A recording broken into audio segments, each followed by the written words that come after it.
Let's flip it.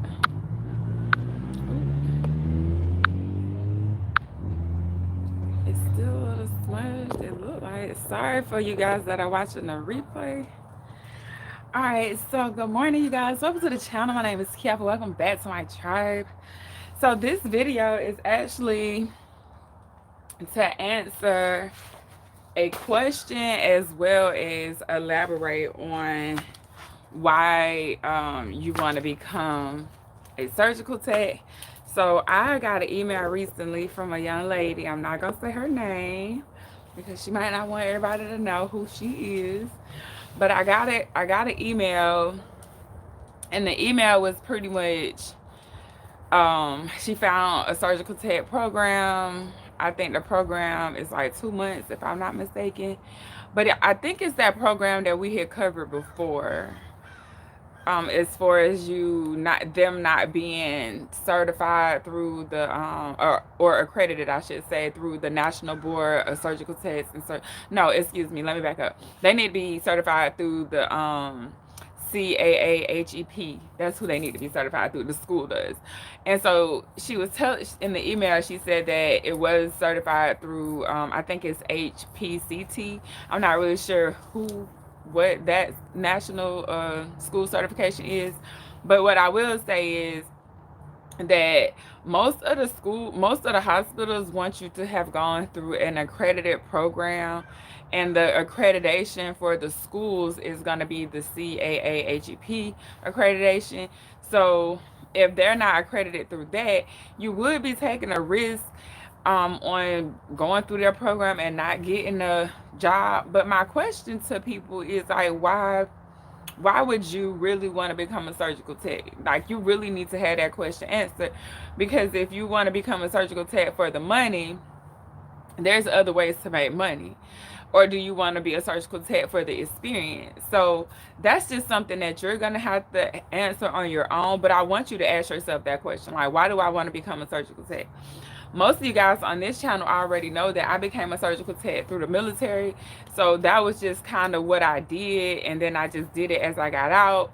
It was enough money to, sustain my lifestyle and actually help me create the lifestyle that I want.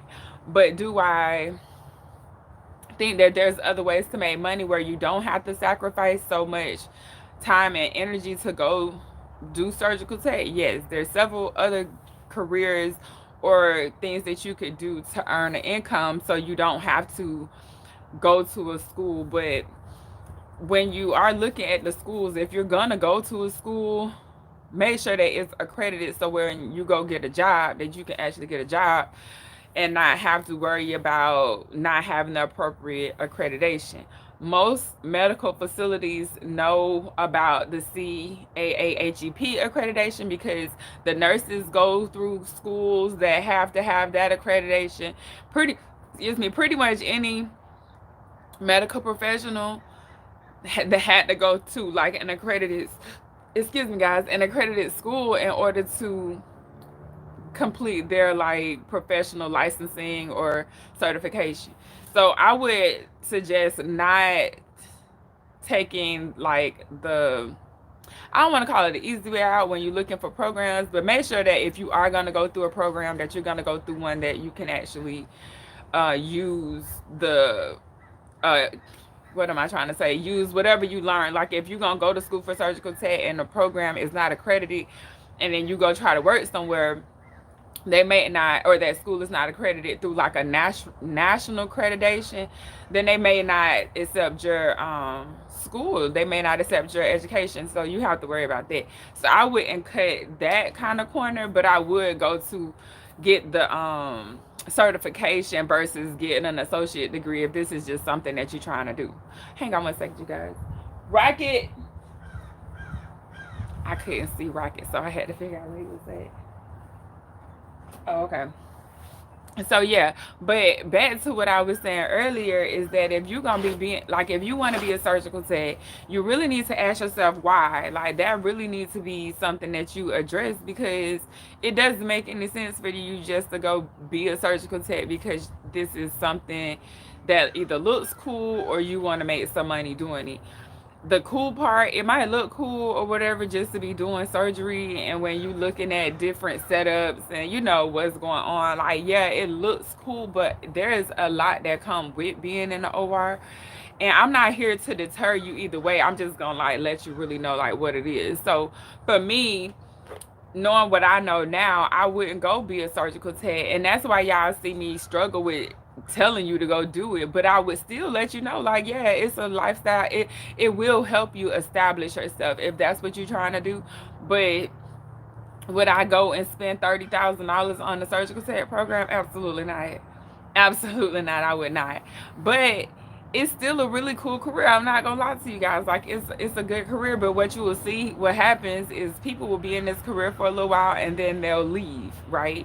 They'll go do something else because even though it's a cool career and you make pretty good money, it's still an entry level position. So that puts you in a very like limited growth path. Like you can only either go be a first assistant, and even then if you don't have the first assistant with a nursing license attached to it or a physician assistant a license attached to it, it still limits you. So I don't want you guys to be going and getting in like a whole bunch of debt to do it. Now if you in your late 30s and you've been just like fumbling through life and you got a couple kids, or you trying to be, you know, trying to have a family or whatever, then and you want something where you can be home, it's stable, it's not like all over the place, you gonna know how much money you can make, then I mean yeah, I guess it would still be good, but you definitely need to have a plan, because if you don't, you'll end up doing this for years and it won't really be what you thought it was going to be because you did it for the wrong reason. So if you want to be a surgical tech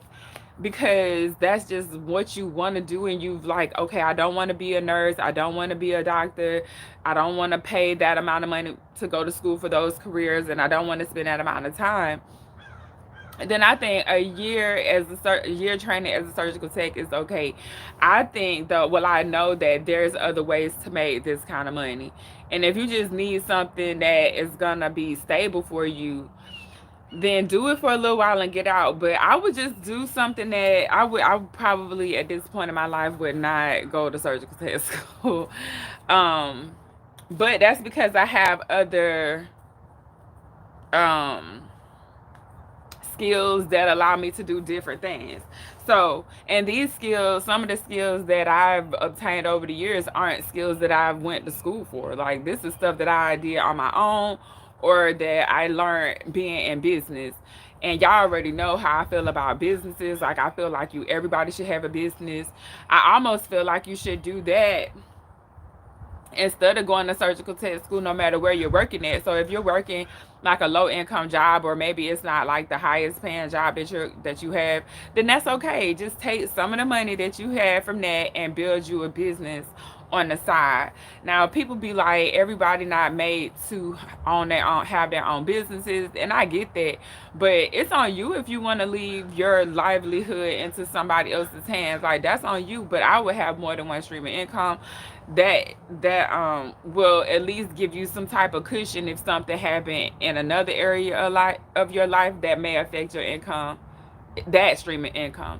So I wouldn't tell you guys to go spend a year or so being a surgical tech. I would say, I guess it just too depends on who you are. Like if, like I say, if you got kids and stuff like that, it is hard for me to tell you that this income, this career, it doesn't provide you the income, because it does.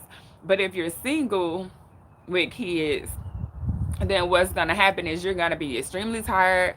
You might end up not wanting to, do stuff on the weekends. Like your lifestyle changes because you have spent so much time throughout the week at work.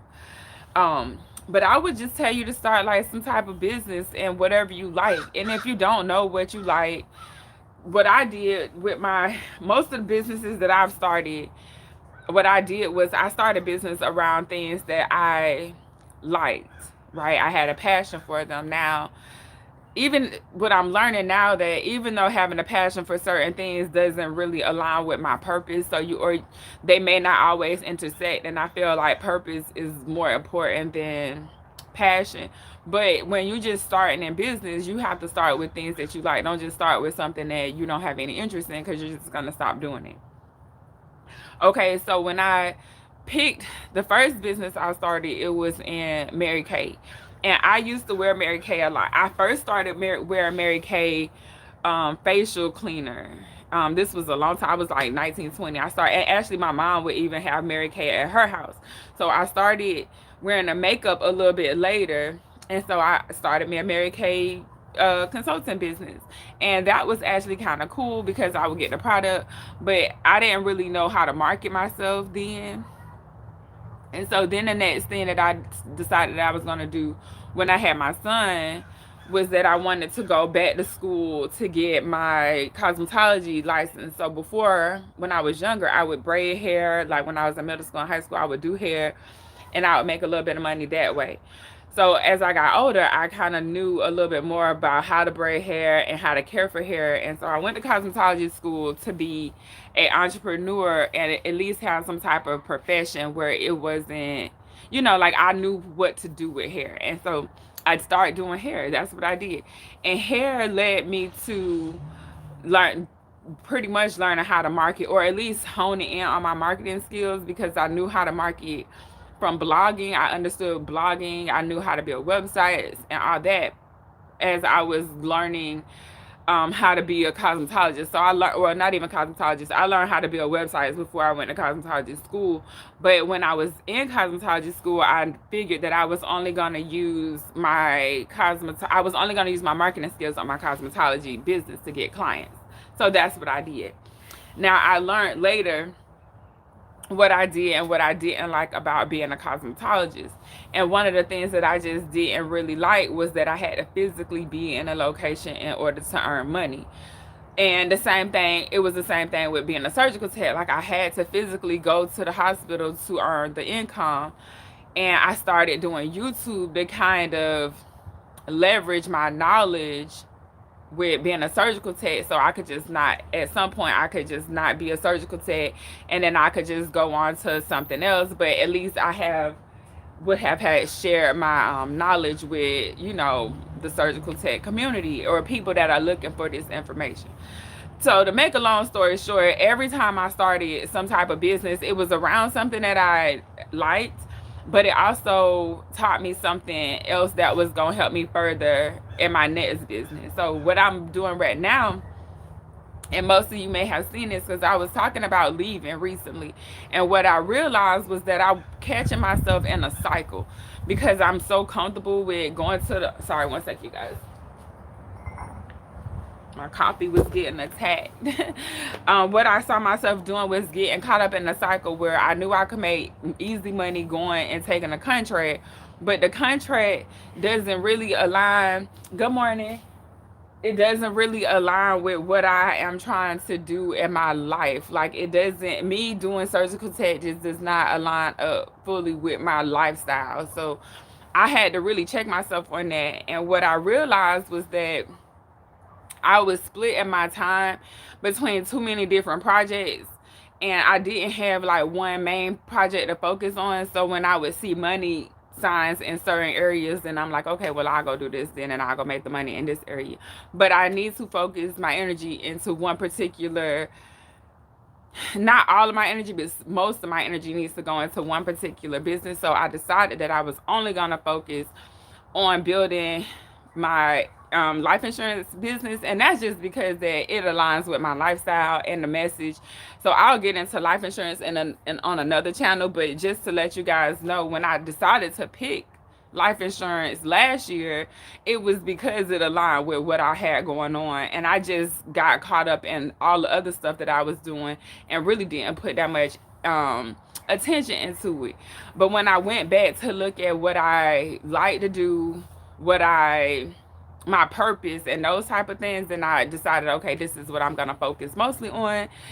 And I'm going to put my marketing skills towards this versus me trying to learn something different, or really not even learn something different, because that's not what I would do, but it would be just focusing my energy on things that didn't really align with what type of lifestyle I want to have. Like I enjoy being able to be at home and in my garden and and just doing things from home. I enjoy that. So For me, I had to figure out what really aligned with me. And that's what I want you guys to do. When you're thinking about becoming a surgical tech, think about where it really lines up with your lifestyle and where you're trying to go in life. And for me, where I'm trying to go is I'm trying to help people build generational wealth, whether it's through business or investing or things like that. Like, that's what drives me right now. And so surgical tech, going to work physically as a surgical tech, really does not line up with who I am at this point in my life. But like I tell you guys all the time, that doesn't mean that I won't take a local contract or something. I just don't see the purpose at this point of me giving any attention to that side of my life when I'm moving forward in a different direction. Not so much different overall, but different from being a surgical tech mostly. Because before, I was mostly like, I would give most of my energy to being a surgical tech, and everything else that I had, I would do business with. All the leftover energy, I would just do business with. So now I'm just gonna flip that. Instead of me giving surgical tech the majority of my time will go to marketing my life insurance business and just spreading the education for people to understand different life insurance products and how they'll help benefit, how the different life insurance products will benefit our lives. And especially when we're looking at people that are like my age and don't really have enough life insurance or any life insurance, or even younger, I'll see people that are having to do GoFundMe's just to bury people. And that's just like unnecessary, because you're gonna die like at some point, so you might as well prepare for it. And if you like out here with kids and stuff, like it's only gonna help them if you leave them with something. Like, everybody pretty much starting at zero.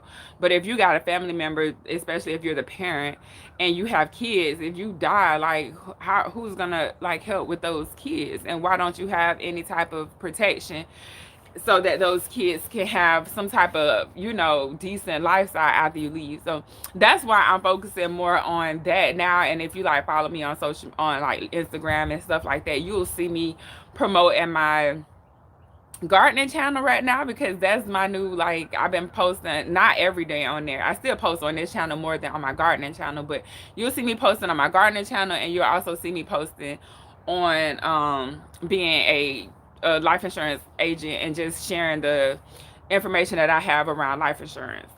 So I think because I have so many different skill sets, and I know that you guys can learn these skill sets without going to surgical tech school, that I find it hard for me to want to tell you guys to go do a year or two, as a surgical tech. Like, I struggle with it, and so I'm just being transparent with you guys to let you know, like, I'm not probably going to tell you to go be a surgical tech unless this is something that you want to do. Like, I want to be in business, so nobody won't be able to tell me whether or not to go do it. They can just tell me how to go do it. So I'm here to tell you, like, if you're going to go to surgical tech school, go to the accredited schools. Don't cut corners with these programs that haven't been around long enough to be established and acknowledged in the academic field. Because if you don't have an accredited, if you go to surgical tech school and you don't graduate from an accredited school, then if you go to a hospital or a medical facility that's looking for you to have those, have completed a program from an accredited school, then you're gonna be no wasted your money and your time. So I would say don't cut corners like that. Now, if you want to be a surgical tech and you want to be a surgical tech, and or you just trying to either find some type of career, you don't care what the career is, then yeah, go be a surgical tech. You can make decent money doing it. But I'm still telling you guys that if you're gonna do surgical tech, have a plan. Don't just do, because you're gonna see people that's been doing this for years, and you're gonna be like, what you're gonna notice is that if you've been doing surgical tech for a couple of years, the pay, you can only make so much money. And not even traveling, yeah, that's gonna get you some money too. But if you like get tired of traveling and you want to stay locally, you're gonna have to keep working a lot in order to make a certain amount of money. I didn't realize. Yeah, it is, Amy. Good morning. It is. And people don't realize it. So that's why I find it hard to, like, I want to share the information with you guys, because I know that people are looking for the information. But I don't. Hold on, you guys. I was just looking for my dog. Sorry. But I don't want it to seem like this is something easy, because it's not. And there's other careers out there that you can do that'll put the same amount of money in your pocket without giving you so much, like, headache. And you just, because when you go to work, like I was telling my mom not too long ago, when I would go to work, you got to communicate. So I'm verbally talking to you. I have to mentally be engaged with whatever is going on, and my body physically is standing or lifting or doing something. So I'm tired at the end of the day. I'm tired. And yes, I've made money, but I'm tired. And because I'm a parent, so now I'm tired and I got to come home. Sorry, guys. I'm a parent, so I got to come home and try to be like available to my kid. And at the time, like at one point in time, he was in school, and so that just was like overwhelming a lot of times. And even though I could do it, I would get burnt out, and what would happen is I would end up quitting, or just like taking a long break from surgical tech and not really having a plan on the exit. I would just be like caught up in the rat race. And so because I know that about the OR, I want you guys to have all of the information that you could get out here. Like, it's not some cakewalk. It's not gonna be that. It's not like the hardest thing in the world, but it's still not something that I would say I would do in my late 50s, early 60s, unless I done had like raised my kid. Like, it's different. People have different situations in their life, so I think it's different. But I feel like for me, knowing what I know about other things and other skill sets that I have, that I'd rather focus on something else than to focus my energy on this. Now, I know I was super excited to cut, like last week I was gonna take the contract. They was offering me a lot of money, but I was still kind of looking at it like I wasn't really looking at it the way that, how to put it, it was more like it was for the money. It wasn't really for anything else. Like, it doesn't line up with who I am in my real life. And so I had to realize that I was putting myself in this cycle that, unless I broke the cycle, I was just gonna keep, staying on that wheel. And really, it's a comfort zone, because I know that at the end of the day, if I need a certain amount of money, I could go make it. But the whole point of me removing myself from the OR was to solely focus on being an entrepreneur, and to build that side of me up more than the employee side. Because the employee side of me, I've been working on that for years. And it's easy to be an employee, even though it's physically, even though being a surgical tech is physically and mentally exhausting, but it's still easy for me to get up and go to work, because it's what I need to do for that day is already done for me. I don't have to think about marketing, or how much money do I need to make when I'm doing this. I don't have to think about business stuff. And if you have your own business, I don't care what it's in, you could be selling lip glosses, hairpins, or whatever. It's a lot more. It's more, you spend more hours working for yourself, but it's more satisfying to me. It is. So, and I could leave a business that I could pass that down to my son, versus me having, like, I can't pass him down surgical tech. I can't do that. So I can pass him down a business. He can inherit a business. And that was something else that led me into being a life insurance agent. I'm a surgical tech student, and I keep thinking, am I ever going to get this? How long did it? Oh, it took me about 5 or 6 years to be comfortable in being a surgical tech. I'm not going, maybe 5, I'll say 5. 3 to 5, depending on how long you stay at the facility. Like, when you stay at one facility for a long time, you do get comfortable at that facility. And so then you could go to another one. I would go to another facility. I wouldn't stay at one, because even if you did have one main one, I would still have other things going on outside of like that one facility, because you don't want to get stuck with only learning how they do stuff. Like, as a surgical tech, you're gonna always have knowledge and information. Excuse me, car passing by. You're gonna have so much knowledge and information coming at you at all times. So what I would honestly do is like, if you can take pictures of your setup, I would like take notes at the end of each case, just so you would know, like, don't stop what you're doing in school. Don't stop doing that as a surgical tech, because you're gonna need to continue to learn. And a lot of times we get to facilities and we get comfortable. So you will see people at a facility and they done been at that facility for years, Or even like I know there's a couple of people that are going to labor and delivery and they will only know labor and delivery. And really that ain't all bad because labor and delivery surgical techs make the same amount as like regular main OR surgical techs. So you have that. So it's not all bad to just stay one. But you're only gonna know what is at that facility. That's the only problem. You're gonna only know what's at that facility. You'll get it though. Just it is overwhelming. It is overwhelming. I'm not gonna lie to you. Just do your best to try to take notes. Like don't only rely on your memory. Take notes. I would use OneNote or Note One, whatever the note is, Microsoft Note. I would use that so you could take a picture or some type of note taking app. It don't matter what it is. Take a picture of the setup if you can. Take a and then when you get done with the case, go write down what you used and when you used it. Like think of it as the beginning, middle, end of a case, like the pre-op or pre, intro, and post. So think of it like that, and then write it out. Like write it, cause writing it also gonna help it solidify in your memory. Like don't just try to remember it. Go help yourself. Give yourself like some type of cheat sheet. So when you go do that case again, you will have the information, or if you at least the case, even if it's a different doctor, at least you will have an understanding of the process, the case, how the procedure is going. So yeah, that's what you'll get it, and it's take a while for you to get comfortable.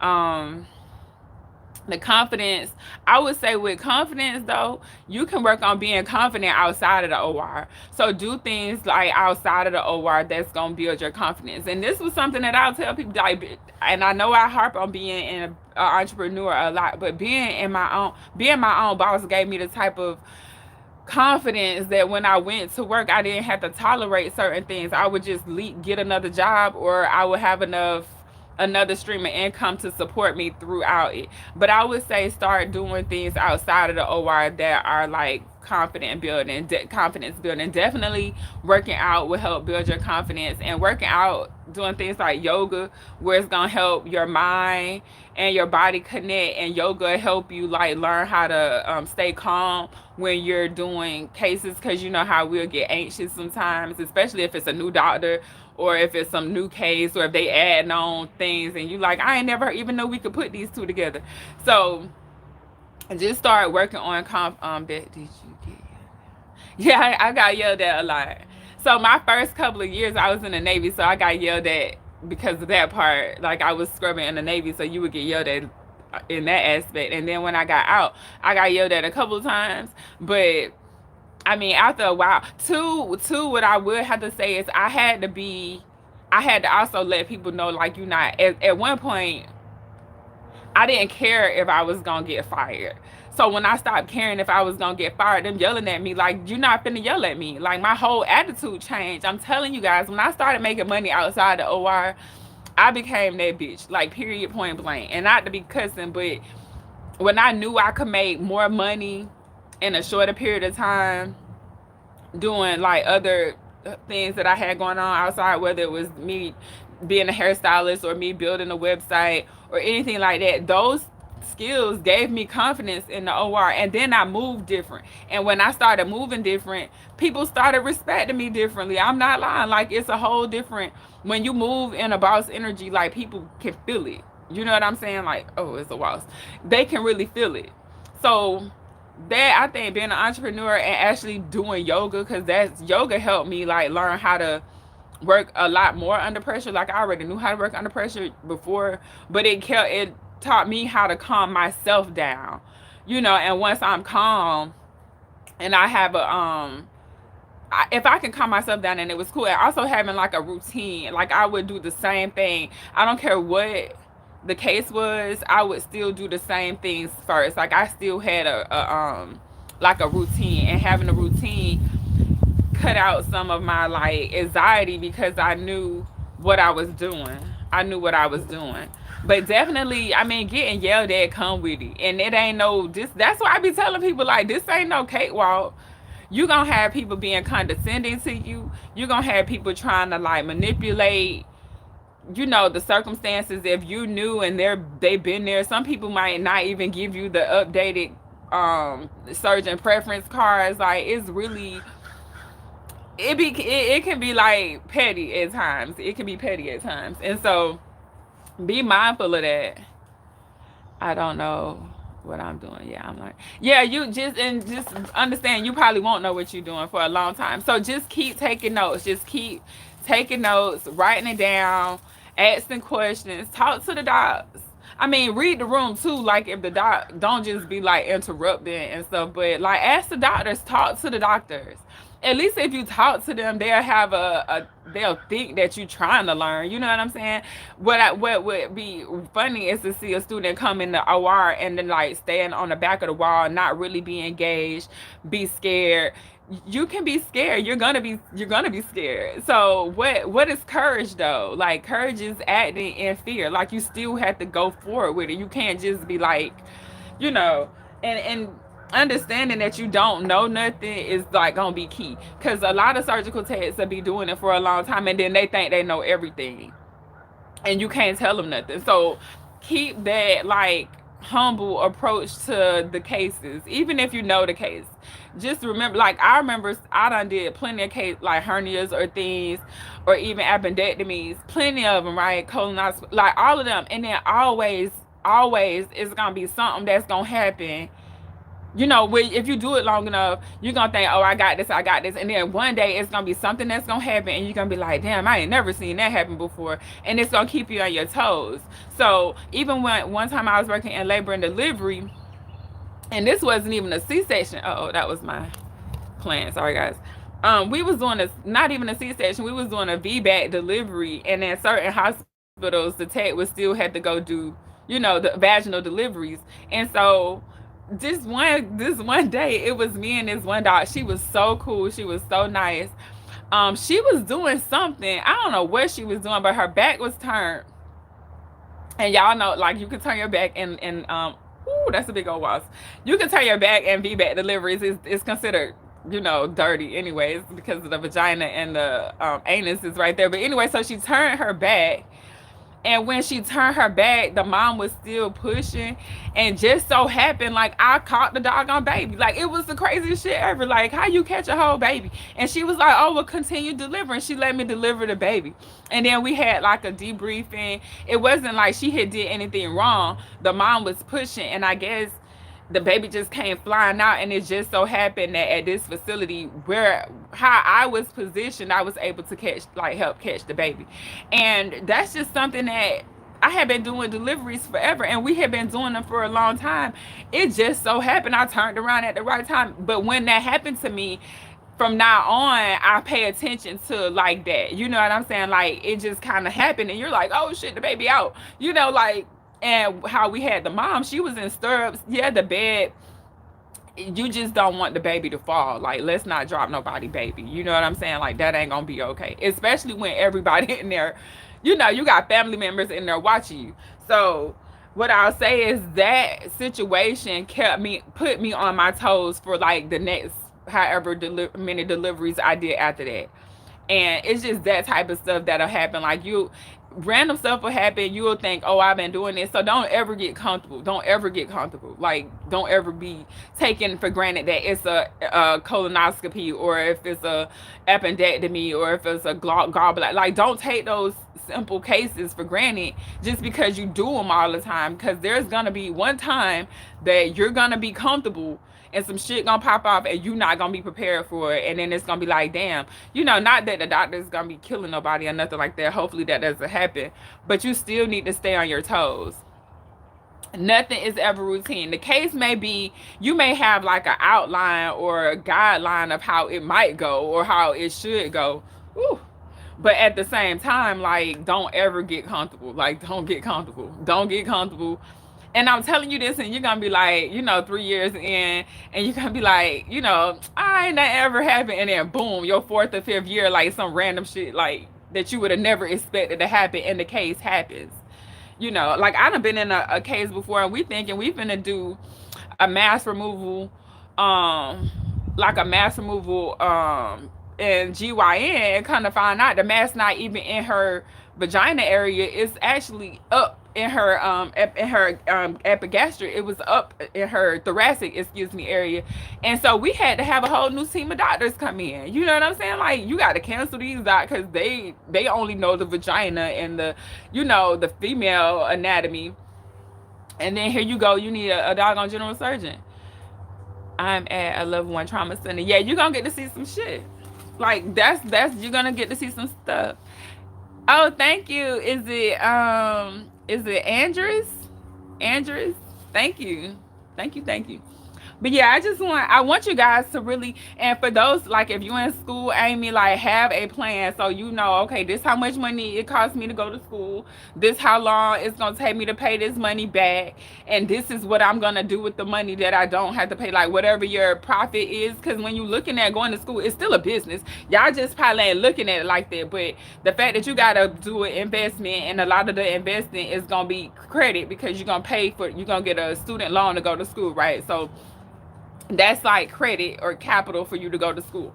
And then you got to go get this job after you get out of school to pay the money back. So how much it's going to cost? We'll say $20,000, right? It's going to cost you $20,000 to pay the money back. How long is it going to take you to pay the $20,000 back, plus be able to live off of that? Okay, you have that number.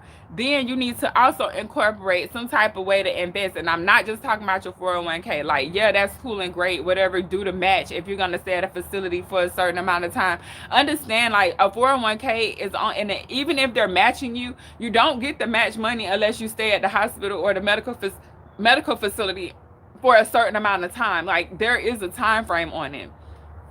Some places have it 3 years, 5 years. It's just up to whatever the facility says. So you have to stay there that whole time. So, like, if I'm matching you, I'm the employer, and I match you 5%, I say, well, you can have 5% match, but you got to stay with me for 5 years. And that's okay. But guess what? Most people don't give you a raise that's enough that's going to match you staying with them 5 years. So if you stay with them for 5 years, you might be making, let's say you go in and you making $23 an hour. By the time you get to 5 years, you might only be making like $24 an hour, 25. You know, like, it's not a big enough. But if you leave that facility and go take your 2-year experience somewhere else, they're gonna pay you according to your new experience. So, or to your total experience, versus like going to a new medical facility. I'm getting tongue-tied again. Going to a medical facility as a new surgical tech, when you have 2 years experience or 3 or no experience, they're paying you at the lower rate. So it's more beneficial for you to leave and go somewhere else to get the higher rate, you know, to get paid more money. So I wouldn't necessarily stay at somewhere, go somewhere just for the 401k. And even investing in somebody else's 401k, why not just learn how to invest in the stock market yourself? You know, because that's all a 401k is based off of the stock market's performance.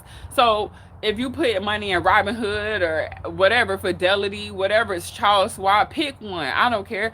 Send whatever money that you was going to put in that 401k, put it into one of those, you know, platforms where you can actually learn how to do, because at least with Fidelity, Charles Schwab, and these other companies, they do give you some type of training. You will be able to learn how to do it. Hang on, guys. I'm gonna sit in this chair because my back hurting. Hold on. Hang on. I'm gonna move around a little bit. I was on the ground. Oh, that's even better anyways. Hold on.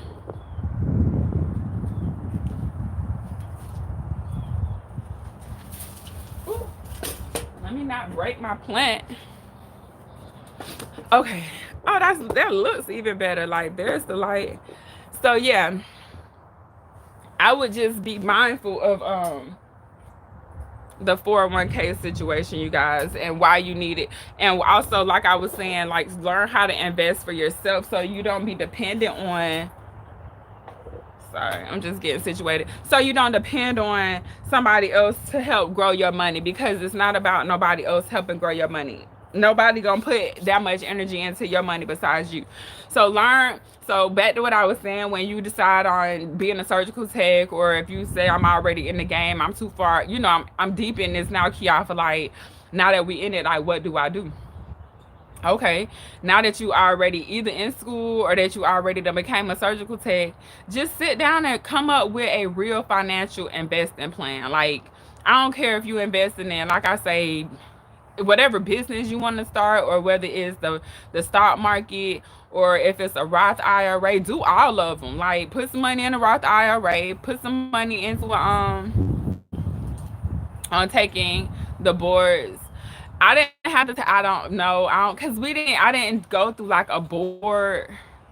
Like, I didn't have to take a board unless you're talking about like the license, the certification.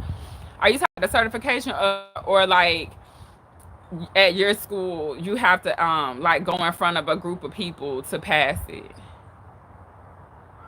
Yes, to the certification, to the national board certification. That's what I guess I'm asking. Oh, but since we got 7 people in here, you guys, please hit the like button if you haven't, and if you're enjoying this. Okay, so taking the state board or the national board of surgical tech and surgical assistant, they have an outline. Get the outline. Thank you guys for the likes. I greatly appreciate it. It does help with the YouTube algorithm, believe it or not. So they have an outline. Go, the National Board of Surgical Tech and Surgical Assistants have an outline, and on the outline it's gonna tell you what pretty much is on the test, right? Not what's on the test, but it's gonna give you objectives that you can study, or at least if you can answer the objectives, then you should have enough information to pass the test, the exam. Then and that's actually on the National Board or the MBSTSA website, and it's in their handbook, their candidate handbook. But if you Google MBSTSA CST outline, if you Google that, it'll come up. So Google MBSTSA CST exam outline, and it'll come up in a PDF. And the new one, I think it came out in 2019, and it'll tell you what objectives to study, as well as AST has a curriculum that you can go and download, and that's also for free. And you can use the curriculum to help you with the objectives that you get from the outline. So that's what, and I think I have an old video talking about how to study for it. It's the same information. I do need to go change some of the links, so forgive the links, they probably are broken right now. But if you watch the video, the content still is relevant. They just changed the outline, and they updated the when they updated the exam, they updated the outline as well. So I think that was in 2019 that they did that. And then you can just study that. I did purchase the app from NBS TSA for CST, and the app and the pre-test. You know how like they have two practice exams that you can pay for. The app and the practice exams have the same questions, or they used to have the same questions on them. So I would just get the app and keep studying the app over and over, but not just studying the questions of the app. How I would use the app is to look at the questions and then do it says show explanation, and it'll explain to you why which answer isn't which answer, and why it is what it is, and study that as well. So sometimes like it might give you 4 options, and then when you do show show explanation, it's gonna show you why this answer is what it is, and then you can go study that a little bit more. Also, if you're struggling with anatomy, I pay for web access to Picmonic, PICMONIC. And if you watch any of my other videos recently, I talked about this app. It's a website, but I use it as an app, and then it helps with like visual learners. So for me, I'm a visual, like hands-on person. And what'll happen is, what they do is they show you a picture, and the picture tells a story, but the story is really educating you. So it's actually kind of cool, and I do pay for that as well. But that's what, if you having trouble, the exam is gonna be on anatomy. So you need to know about anatomy. You're gonna need to understand sterilization. But if you can get anatomy and medical terms down, then you can kind of feel your way through the exam. I'm not telling you to only study anatomy and only study, but when you understand like medical terms, then you can figure out what part of the anatomy you're in. And then when you have options to answer the questions, if they asking you about, we'll just say the thoracic cavity, and three of the questions on there have, or three of the answers on the question don't have nothing to do with the thoracic cavity, and only one of the answers do, then you automatically know, like, well, these three about GYN, so these can't be right because they asked me about, how to place the third, where's the 13th rib, or is the third, whatever the question might be. If you can tell that the question is talking about one specific area and you got three answers that's in another area, and you know that one is in that area, then you automatically know. But I'll tell you, like, learning anatomy is gonna be the key, because you're gonna always use anatomy. You won't ever stop using anatomy. So just keep studying anatomy. Like, don't ever stop studying anatomy. Like, just keep studying anatomy. Oh, and then the Alexander's patient care book. I can't remember like the whole name of it, but that one's a really good book to use for referencing your information. So if you want like a legit source, go to that one. Also, on that outline that I was telling you guys about, that outline also has a reference list in it. So you can go look at the books that are on that reference list, and then they'll help you answer the questions that's on the outline.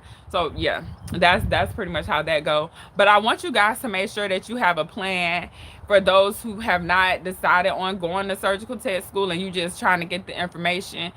Like, have an understanding that this is not gonna be no easy. This ain't gonna be no cakewalk. School ain't gonna be no cakewalk. The actual career is no cakewalk. I'm not telling you this to scare you guys. I'm telling you this to be honest with you. So if you don't have like tough skin, you're gonna either have to get some tough skin or just find a whole nother career. Like, don't get into the career. Don't waste your time doing it. Just go do something that might be a little more, you know, accommodating to who you are. Because being in the OR, you're gonna have to learn how to stand in your own power, stand in your own knowledge, and be okay with people challenging you, and not challenging you because they think you're wrong, but you dealing with people, so you kind of have to, and it's patient care in the OR, so you have to communicate and be able to stand and like, I know what I'm doing. Not, I know what I'm doing, you can't tell me nothing, but at least understand, like, that's not contaminated because of this is contaminated because of that. And then you're gonna have people coming, especially as a surgical tech, you will have people coming in your room, so you got to think you're gonna help the students glove, you're going to help the student PA's glove, you're going to help the residents. So you need to be able to tell them, like, no, you about to contaminate this, and you got to be able to do it without feeling intimidated by them, or you feel like you can't confront people. Like, you're going to have to confront people. You're going to have to say, hey doc, you just touched the light, let me change your right glove. Like, and stand in there, and even if he say he didn't, you're going to be like, doc, I saw you touch it. Like, you might not have felt it, but you got too close to that light handle, or to the top of, like, if y'all ever seen like a how the light handles work, like when you put your hand up sometime to adjust the light, if you go too far up on that handle, you might hit the actual light itself. So surgical techs, we pay attention to that, and you got to be able to let people know, like, hey, this is what happened, hey, this is what you just did, hey, like, don't do that, hey, we need suction, hey, we need this, like, can you turn the bovie up? And sometimes you have to project your voice because it's sometimes people talking about different things in the OR. So you have to, like, it almost sound rude, but not being rude intentionally, but just cutting through the noise and be like, hey, I said I need this. And I need it now. Like, I don't need it when you get ready. I need it right now. I need more laps. Now, don't be rude though. Yes. Oh, enjoy breakfast. I was thinking about going and get me some breakfast, but Yes, thanks for joining us, Amy, this morning.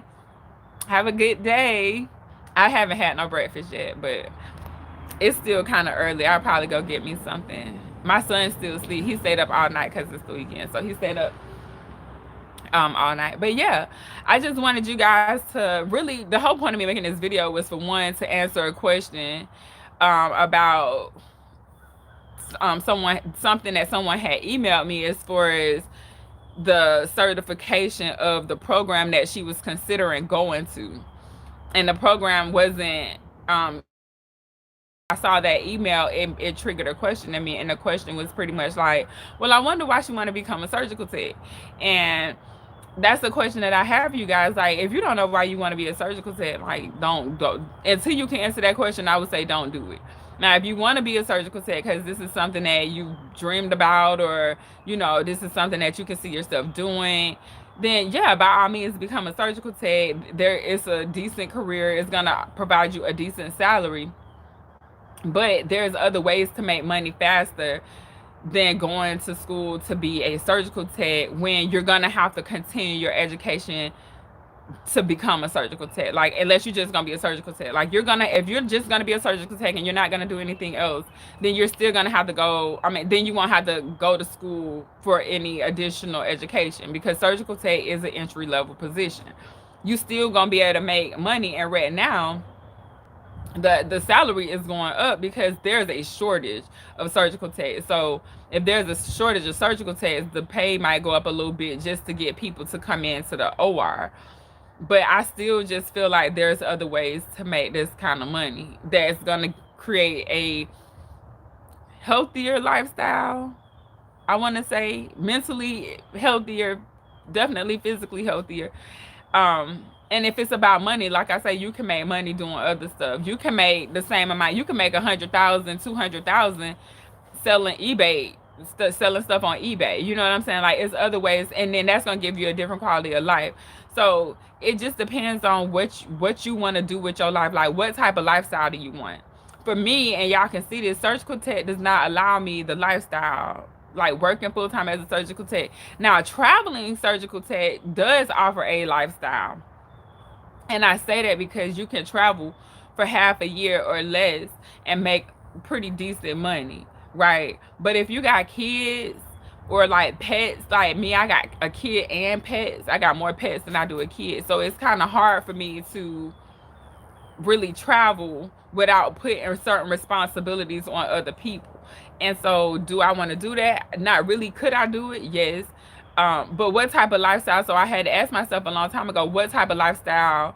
What would be my like ideal lifestyle? And it's not so much being able to, be on the beach doing work or anything like that. But I do want to be able to move how I want to. I want to be able to be available to my kid. Like, even when he was in school, I would have to call. I wouldn't be able to go take him on some of his field trips and stuff like that. So I would want to do that. And as an entrepreneur, I get a chance to do that. So entrepreneurship is way more appealing to me than actually being a travel surgical tech. Even though traveling as a surgical tech, I only had to work 3 to 6 months out the year. I still didn't want to. I didn't want to sacrifice the time that I had with my son just to go work for 3 to 6 months somewhere else. Even though that's still not a bad deal. You know what I'm saying? That's still not a bad deal. But my overall goal was to have complete freedom as far as working for someone else. And even though I had to look at learning different skill sets, or pretty much, yeah, learning, not even learning, but just kind of expanding on certain skill sets. And I decided that I didn't want to expand on my medical skill sets anymore. I wanted to expand more on which pick. So the Pick Money app, it should have like an eye on it. I'm finna put, I don't know if I can type it in the chat. The Pick Money app has an eye on it. I think it's blue. The eye is blue, and then the actual background might be orange. But it's pink. Yeah, but you spelled it right though. And then it'll say something like healthcare providers. And you can use my reference code. I do have a referral code for them, and it's Keiffa H1. So KEIOFFAH1. Yeah, that's the one. You go to that one with the eye on it. It's like an eye. It looks like a cartoon eye or something like that. Yeah, I did the RN one.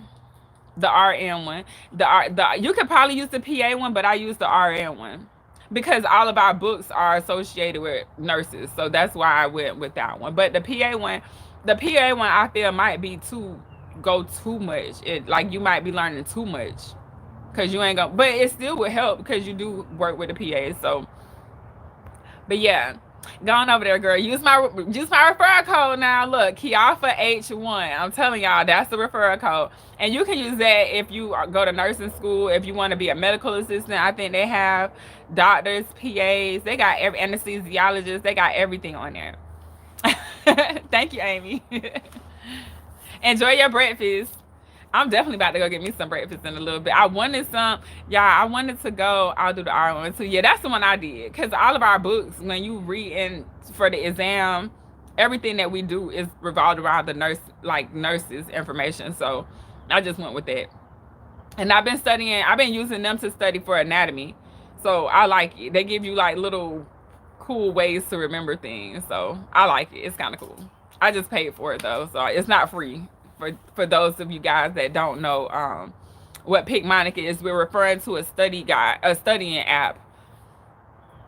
Yes, okay, go eat. Go eat. Oh, my dog is over there. But yeah, so yeah, I just want you guys to really have a plan. Like think about why you want to be a surgical tech.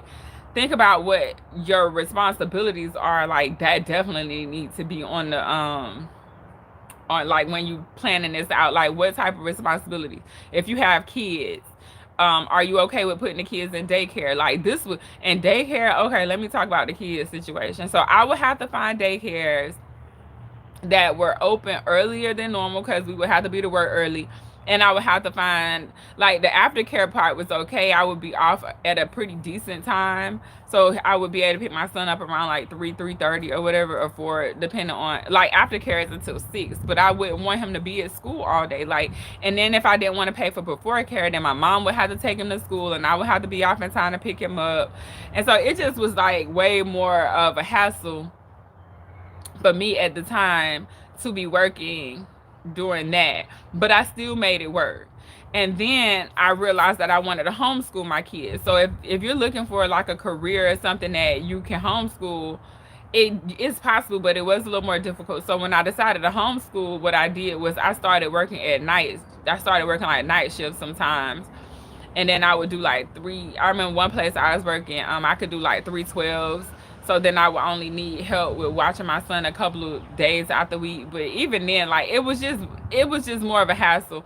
So I learned how to make a living, earn a living from my home. Like I learned how to do that because I wanted to have the lifestyle of being a homeschool mom and teaching my son how to garden and how to care for animals and just being in more control of his world as far as like educating him. I wanted to be available for that. Like that was more important to me than making a certain amount of money as a surgical tech. So I took a pay cut to come home, and it wasn't like a real pay cut. What it was like, instead of me making money stably, or like I knew I was gonna be making money every week when you're traveling, instead of me having it like that, now as an entrepreneur, my money comes in. We all know, like, entrepreneurs, their money come in completely different. I might get a lump sum of money 1 month and like no money for 2 months. So it just kind of depends on, what type of lifestyle are you okay with. And even that in itself, for some people, would create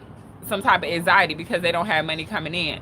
But I had to learn how to budget, so once you learn how to budget, because as an entrepreneur, like, you got to learn how to budget, because you don't have money coming in as regularly as you would if you were a employee. Because as an employee, I know I'm getting paid every week, every other week, whatever the case is. But when you're doing business for yourself, it just depends on how the money come in. So you just have to be okay with it. But yeah, that's all I really have, you guys. Like, if y'all don't have no questions, I'm gonna go ahead and go. I just wanted to pop in and really answer that question. I didn't expect the video to actually be an hour long. Um, so yeah, if you guys are in here and you did enjoy the content, please hit the like button. I'm just gonna wait a second or so to see if there's any more content or questions. Also, I would invite you guys over to my other channel. Go over to Gardening with Kiafa.